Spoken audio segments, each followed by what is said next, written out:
सुद्धा मी धन्यवाद देतोय. संजय राऊत तर सोबत आहेतच. आज सकाळी संजय राऊतांचा फोन आला, मला म्हणाले उद्धव टेलिप्रॉम्प्टर ठेवायचं का? म्हटलं का नाही, कारण मुख्यमंत्र्यांनी आव्हान दिलंय उद्धव ठाकरेंनी रामरक्षा बोलून दाखवावी. मी आज त्यांना त्यांच्याच गावात येऊन सांगतोय की फडणवीसजी, रामरक्षा म्हणणं जरी तुमचं काम असलं तरी रामरक्षा करणं हे आमच्या राम भक्तांचं काम आहे. आम्ही रामरक्षक आहोत. मनामध्ये भाव नाही आणि रामरक्षा म्हणताय म्हणजे मनी नाही भाव आणि देवा मला पाव, हे आमचं हिंदुत्व नाहीये. आज सकाळी नागपूरसाठी निघाल्यानंतर पहिली बातमी जी आली ती दिल्लीतून आली की गेले जवळपास 20 दिवस देशातल्या तरुणांच्या भविष्यासाठी सोनम वांगचुक जे उपोषणाला बसले होते त्यांची कशा पद्धतीने उचलबांगडी केली, काय जणू काय एखाद्या अतिरेक्याला पकडावं तसं पोलीस घुसले, चादरी बिदरी टाकल्या आणि उचलून घेऊन गेले. तो दिपके तिकडे बसलाय, त्याला पण मारहाण केली, त्याच्या अंगावर शाई फेकली. आणि ज्या पद्धतीने सरकार वागतंय, मी प्रभू रामचंद्राला हेच विचारलं की श्रीराम आहे काय झाले?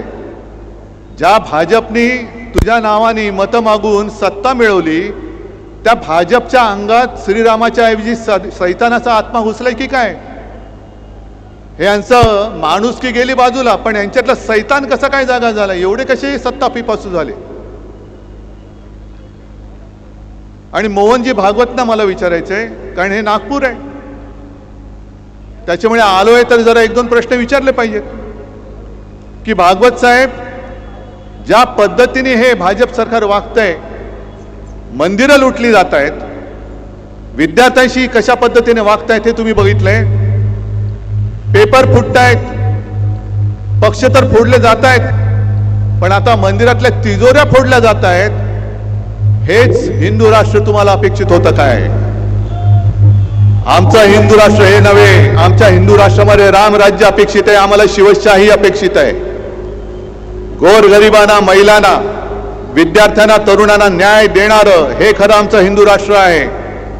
कॉन्ट्रॅक्टरना अभय देणारं हिंदू राष्ट्र आमचं असू शकत नाही. आणि म्हणून भागवत साहेब, तुम्ही जे याच वर्षी फेब्रुवारीमध्ये बोलला होतात की या देशातले मुस्लिम सुद्धा हिंदूच आहेत आणि हिंदूंनी 2 ते 3 अपत्ये जन्माला घालायला पाहिजेत, बोलले होते ना रे? मग ही अपत्ये जन्माला घातली, जी अपत्ये घातलेत आणि परीक्षेतले पेपर फुटलेत, अनेकांनी आत्महत्या केल्यात, त्यांचं पहिलं काय करणार? आणखीन अपत्ये जन्माला घालून पुन्हा त्याने तुम्ही तसेच चिरडणार आहात?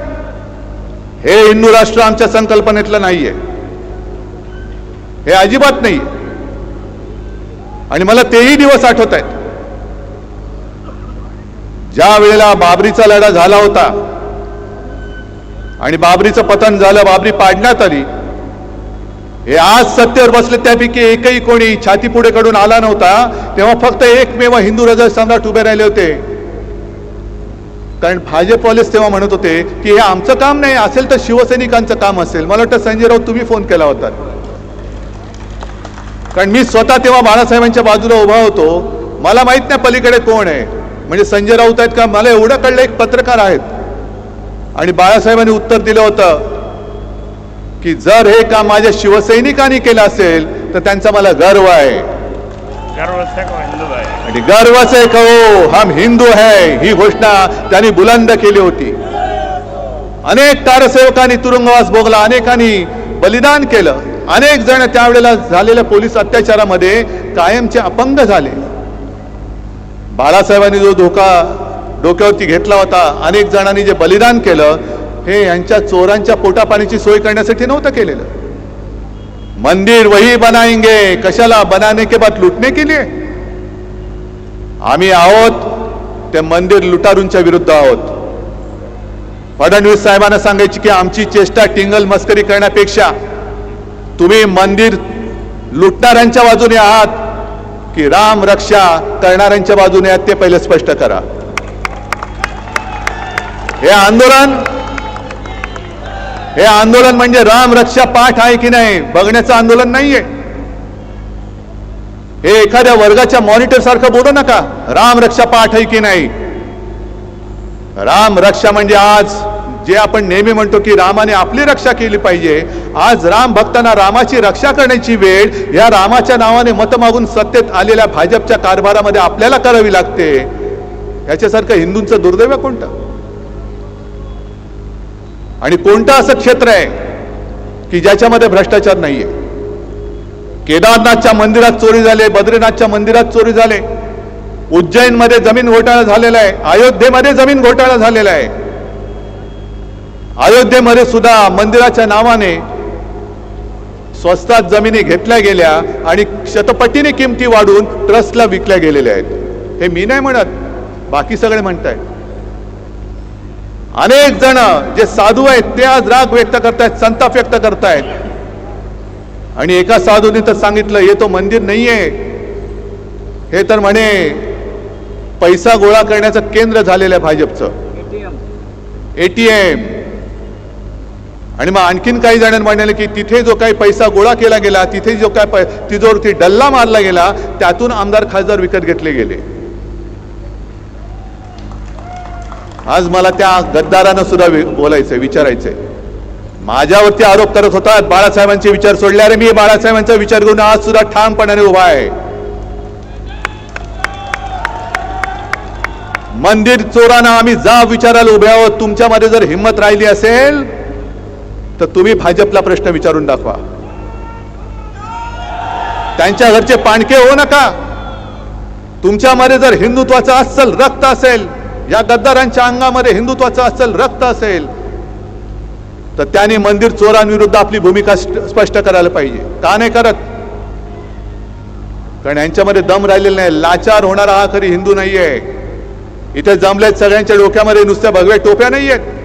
मी हा भगवा झब्बा आणि हातामध्ये भगवा झेंडा हा काही गंमत म्हणून घेत, भगव्या टोप्या नाहीयेत. मी हा भगवा झब्बा आणि हातामध्ये भगवा झेंडा हा काही गंमत म्हणून घेतलेला नाहीये. आमच्या अंगामध्ये जे हिंदुत्व शिवसेना प्रमुखांनी भिनवले त्याचं हे प्रतीक म्हणून आम्ही भगवे टोप्या आणि भगवा झब्बा आणि भगवे झेंडे घेऊन फिरतो आहोत. ही काय नाटक कंपनी काढलेली नाहीये. गेल्या वेळेला याच भाजपने आपल्याबरोबर दगाबाजी केली आणि म्हणून आपल्याला महाविकास आघाडीचं सरकार स्थापन करावं लागलं. तेव्हा हेच काऊर करत होते, हिंदुत्व सोडलं, हिंदुत्व सोडलं. अरे आम्ही हिंदुत्व सोडूच शकत नाही. पण आज मला भाजपला विचारायचंय, तुम्ही का हिंदुत्व सोडलं? तुम्ही का बोलत नाही आहात? आणि माझी तर ठाम मागणी आहे, हे एसआयटी बीसायटी यांनी स्थापन केलेली थोतांड आहेत, ही नाटकं आहेत. एक एक विषय निर्माण झाले का दुसरा विषय काढायचा की पहिला विषय लोक विसरून जातात आणि मग त्याचंच भांडवल करायचं. आणि त्यांना माहिती आहे लोकांची मेमरी ही जास्त दीर्घकालीन नसते. पण मंदिर लुटीचा विषय आम्ही जोपर्यंत धसास लागत नाही तोपर्यंत आम्ही सोडणार नाही. मुंबईमध्ये केले, नागपूरमध्ये केले, मी तर राज्यात सगळीकडे जाणार आणि बाहेरच्या राज्यात अगदी अयोध्येला आणि काशी विश्वनाथ त्याच्या सुद्धा दर्शनाला जाऊन मी महाआरती करेन. कारण हिंदुत्वाला जाग माझ्या वडिलांनी आणलं. होय, घराणेशाही म्हणा पाहिजे तर माझ्या वडिलांनी आणलेली आहे. त्यांनी जागा केलेला हिंदू तुम्हाला मी झोपू देणार नाही. आणि हे चौकशीची थेरं करू नका, चौकशीची नाटकं करू नका. जर तुम्हाला प्रामाणिकपणाने याचा निकाल लावायचा असेल तर निवृत्त न्यायमूर्तींच्या अधिपत्याखाली चौकशी समिती स्थापन करा. आणि न्यायमूर्ती सुद्धा गोगलगाईसारखे नकोत, तबका आणि आरत्या ओवाळणारे नकोत, तर निस्पृह आणि निष्पक्षपातीपणाने काम करणारे अभय ओकांसारखे निवृत्त न्यायाधीश तिकडे नेमा आणि मग दूध का दूध पाणी का पाणी बघा कशात काय ते शोधा तुम्ही. पण आम्ही कशावरही प्रश्न विचारायचे नाहीत. काही विचारलं तर हे देशद्रोही ठरवतात. आणि या राम मंदिर चोरीबद्दल यांच्यातलेच एक व्यक्ती आहेत, काय बोलतायत बघा. शायद उन्होंने श्रद्धा पूर्वक भाव के साथ भगवान के मंदिर में अर्पित नहीं किया होगा, इसलिए उनका पैसा चोरी. ऐकू येते करे? हमारा पैसा चोरी नहीं हुआ, हमारा पैसा मंदिर में लगा है. और थोडक्यात सांगतो तुम्हाला, उत्तर प्रदेशचे हे विधानसभेचे अध्यक्ष आहेत सतीश महाना आणि ते म्हणतायत की ज्यांनी सच्चे श्रद्धा काय भाव के साथ म्हणजे श्रद्धेने ज्यांनी पैसे दिलेले नाहीत त्यांचे पैसे चोरीला गेलेत, आमचे पैसे तसेच आहेत आणि ज्यांचे पैसे चोरीला गेलेत असे वाटत असेल त्यांना माझ्यासारखे करोडो लोक पैसे द्यायला तयार आहेत. राम मंदिर ही तुमच्या बापाची जागीर नाहीये. आम्ही सुद्धा राम भक्त आहोत आणि तुम्हाला सगळ्यांना लक्षात असेल की 2 वर्षापूर्वी 22 जानेवारीला अयोध्येमध्ये जेव्हा राम मंदिराचं लोकार्पण झालं होतं, मोदी बसले होते तिकडे, एकही शंकराचार्य त्यांच्या सोबत नव्हता. आणि तेव्हा आपण कुठे होतो? आपण नाशिकच्या काळाराम मंदिरामध्ये होतो. ज्या काळाराम मंदिराचा इतिहास असा आहे, डॉक्टर बाबासाहेब आंबेडकरांनी मंदिरात प्रवेश, हा राम तुझा नाही, हा राम माझा सुद्धा आहे आणि त्याचं दर्शन घेण्याचा अधिकार हा माझा आहे, मला सुद्धा आहे, मला तो मिळालाच पाहिजे म्हणून सत्याग्रह केला होता. तेच ते राम मंदिर. आणि दुसऱ्या दिवशी 23 जानेवारीला मी जाहीर सभेत बोललो होतो, आम्ही जय श्रीराम जरूर बोलतो, जय शिवराय जय श्रीराम, पण आम्हाला राम पाहिजे तो भाजप मुक्त राम पाहिजे. त्या आंदोलनाची सुरुवात आहे भाजपा मुक्त राम. आणि ही चोरी, हा दरोडा हा केवळ दानपेटीवरचा नाहीये, तर हा दरोडा तमाम हिंदूंच्या भावनेवरती, तमाम हिंदूंच्या श्रद्धेवरती घातलेला या मंदिर चोरांनी घातलेला दरोडा आहे. आणि न्यायमूर्ती तुम्ही झालं पाहिजेत. या देशातला, या जगातला प्रत्येक हिंदू या चोरीबद्दल न्यायाधीश म्हणून त्यांनी न्याय निवाडा केला पाहिजे. अटल बिहारी वाजपेयी जे बोलले होते, जेव्हा एक दंगल झाली होती, मला वाटतं भिवंडीच्या आसपास, तेव्हा वाजपेयीजी बोलले होते की अब हिंदू मार नहीं खाएगा. मग मी आज तुम्हाला सांगतोय, तुम्ही कसे हिंदू झाले पाहिजेत? जे चोर आहेत त्यांना ठणकावून सांगा, अब हिंदू माफ नहीं करेगा. हिंदू नुसता जागा नाही, हिंदू आता पेटलेला आहे. आज आम्ही सगळ्यांना आमंत्रण दिले होते. देवेंद्र फडणवीसांना दिलं होतं, मोहनजी भागवतना दिलं होतं, सगळ्यांना. अगदी काँग्रेसची लोक सुद्धा माझ्यासोबत आहेतच. खासदार आहेत, सुनील केदार आहेत, आणखीन कोण कोण आहेत बघा. मी हिंदुत्व सोडलं का यांनी हिंदुत्व धरलंय? हे राम म्हणजे कोणाची तुमची खाजगी मालमत्ता नाही हो. भाजपचे कोणी आहेत का इकडे? सगळे राम भक्त आहेत. भाजपचे कोणी आहेत? मग हिंदुत्व कोणी सोडलंय? मंदिर चोरांची बाजू घेणारा राम भक्त असू शकत नाही. म्हणून मला फडणवीसांना सांगायचंय की शब्दाचे खेळ करू नका. राम रक्षा येते की नाही? राम रक्षा स्तोत्र येत नसेल, पण मला रामाची रक्षा करायला येते आणि ती केल्याशिवाय मी राहणार नाही, मागे नाही हटणार. जर तुम्हाला असं वाटत असेल की केवळ तुम्हाला राम रक्षा म्हणता येते म्हणून तुम्हाला मंदिराची चोरी क्षम्य आहे, अजिबात नाही. तिकडे लाखो करोडो हिंदूंच्या भावनांनी बांधलं गेलेलं ते मंदिर आहे. गावागावात शिवसेना प्रमुख फिरलेले आहेत, गावागावात शिवसैनिक फिरलेले आहेत. अनेक जणांनी अनेकांनी केसेस अंगावर घेतलेले आहेत, पोलिसांचा मार खाल्लेला आहे. छातीवरती वळ उठला तरी मागे न हटता अयोध्येला जाणारे आमचे शिवसैनिक आहेत. आणि त्या शिवसैनिकांना सोबत घेऊन राम रक्षा म्हणण्याचं नव्हे, तर राम रक्षा करण्याचा हा लढा मी आजपासून सुरू करतो आहोत. चोरानो मध्ये येऊ नका, चोरानो मध्ये येऊ नका. आणि हा राम भक्त आणि राम मंदिर चोर असा लढा आहे. सगळ्यांनी ठरवायचं तुम्ही कोणत्या बाजूला आहात. राम भक्तांच्या बाजूला आहात की मंदिर चोरांच्या बाजूला आहात? हे फडणवीसांनी उत्तर द्यावं. भागवत साहेबांनी उत्तर द्यावं की तुम्ही कोणाच्या बाजूला आहात. कारण तुमचं जिथे राज्य आहे त्या उत्तर प्रदेशचे अध्यक्ष जर या एवढ्या मस्तवालपणाने बोलत असतील आणि तुम्हाला कोणाला काही वाटत नसेल, तर तुमचं हिंदुत्व हे ढोंगी आहे. आज हे मी तुमच्या नागपूरमधून तुमच्यावरती आरोप करतोय. हा लढा जो आहे हा केवळ मुंबई नागपूर पुरता मर्यादित ठेवून चालणार नाही. जसं मी म्हटलं की मी सगळ्या प्रमुख शहरात जाणार आहे, इतर राज्यात सुद्धा जाणार आहे.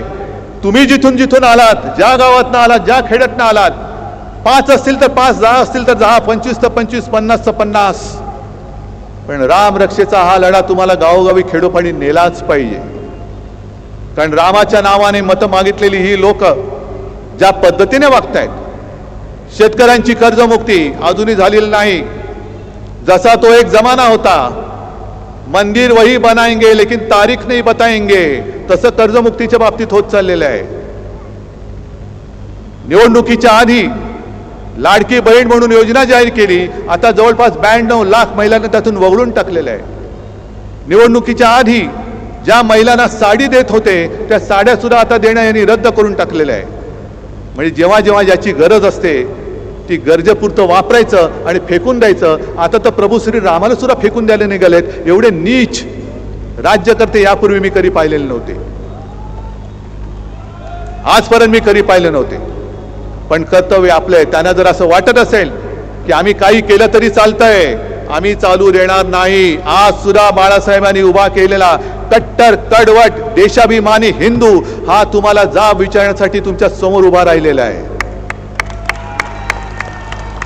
आणि ज्याप्रमाणे आजच्या आंदोलनाला मी सर्व पक्षांना हाक दिली होती की पक्ष बाजूला ठेवा, हा हिंदुत्वाचा लढा आहे, तसंच उद्या आम्ही मुंबईमध्ये करतोय ते सोनम वांगचुक आणि अभिजित दिपके यांनी जो लढा तिकडे उभारलेला आहे त्या लढ्याला पाठिंबा देण्यासाठी मुंबईमध्ये मी उद्या आंदोलन करतोय.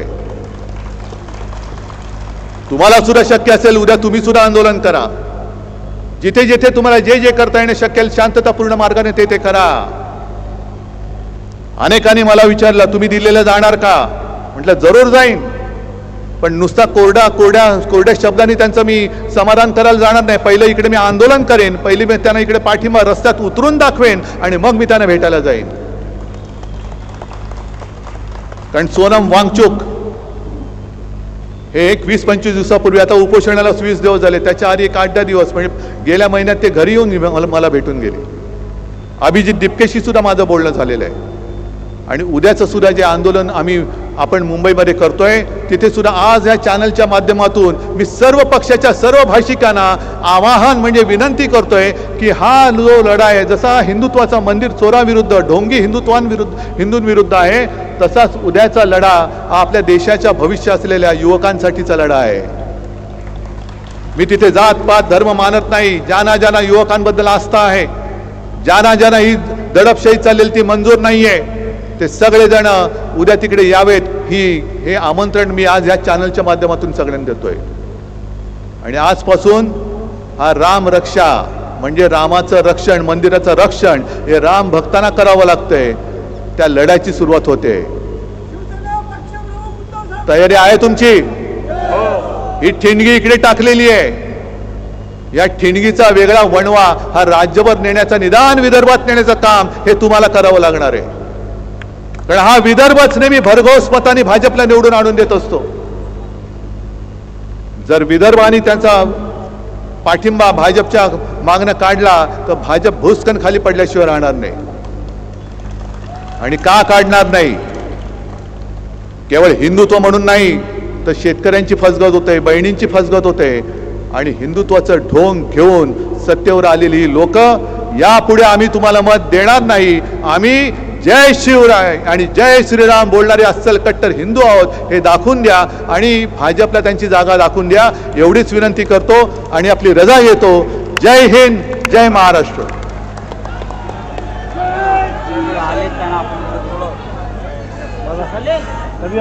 आम्ही सकाळी